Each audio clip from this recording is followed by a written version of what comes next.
hier, dans le débat qui t'a fait sur question décision PM n'en prend pour ne pas permettre que aucun secteur politique contrôlé et des ministères régaliens pour capable garantir la neutralité du processus électoral à venir. Eh bien, Gazette Haïti News a écrit un éditorial pour attirer l'attention des uns et des autres, mesdames et messieurs.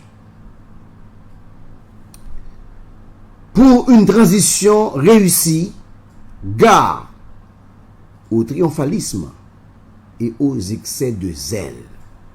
C'est le titre de notre éditorial, mesdames et messieurs. La transition est en train de passer son premier grand test avec la formation du cabinet ministériel.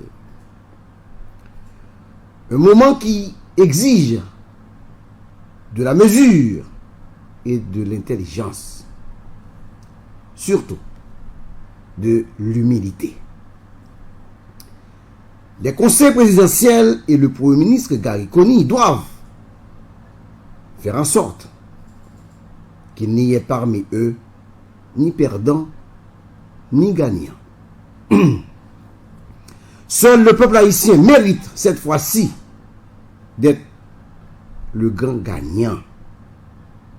Mesdames et messieurs, le conseil présidentiel et le chef du gouvernement ont l'obligation de s'entendre pour une transition réussie, car l'avenir de toute la population en proie à toutes sortes de violences en dépend. De ce fait, pas d'attitude triomphaliste d'un côté comme de l'autre. Le terrain politique est miné. Donc, le consensus doit être toujours à la base des décisions. On peut toujours reprocher aux conseillers présidentiels d'avoir trop tergiversé dans leur prise de décision.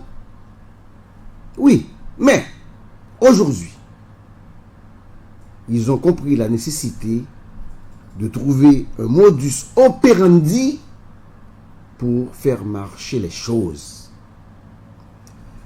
Le décret portant création, fonctionnement et organisation du Conseil présidentiel de transition a été publié et un Premier ministre a été nommé par consensus. Nous devons les encourager à rester sur cette voie. Le nouveau Premier ministre Gary Coney montre aussi des signes de sagesse et d'humilité. Ces deux interventions, l'une après l'arrêté le nommant Premier ministre et l'autre après son intronisation, donnent l'impression d'un chef du gouvernement disposé à travailler en concertation, mesdames et messieurs, avec l'autre branche de l'exécutif, même s'il reconnaît lors de la remise d'une ampliation de l'arrêté officialisant sa fonction qu'il est possible qu'il ne s'entende pas toujours sur tout. De la parole, il sera jugé sur les actes posés. Les uns et les autres doivent mesurer leurs actions en cette période délétère. La formation du gouvernement demeure l'étape cruciale de la transition. L'idée de ne pas octroyer de ministère régalien aux parties prenantes doit être bien dosée pour éviter tout malentendu qui pourrait tout compromettre. Tout est dans l'art et la manière, La démarche du Premier ministre lors de sa rencontre avec le CPT pour annoncer le profil de son gouvernement était correcte, car l'accord du 3 avril et le décret portant création du Conseil présidentiel lui garantit, mesdames et messieurs, cet avantage. Des conseillers ont même témoigné et salué la démarche de Kony qui se serait comporté en bon chef de gouvernement.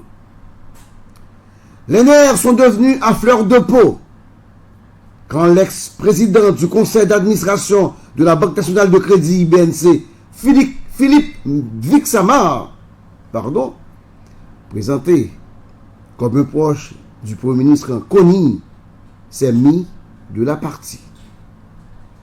L'économiste, n'ayant jusqu'ici joué aucun rôle connu dans la résolution de la crise actuelle, est venu subitement tout déranger, sinon ébranler le processus en cours.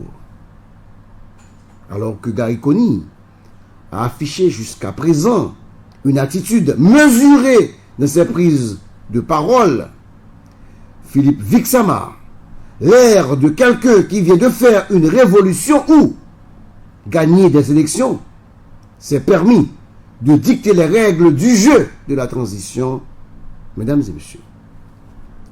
Et je cite, les ministères de la Justice, de l'Intérieur, des Finances et des Affaires étrangères ne sont pas négociables, a-t-il lancé avec toute l'arrogance d'un homme crachant sur les efforts de toute une classe politique qui, en dépit de cet art, a travaillé pour parvenir à cette transition, mesdames et messieurs.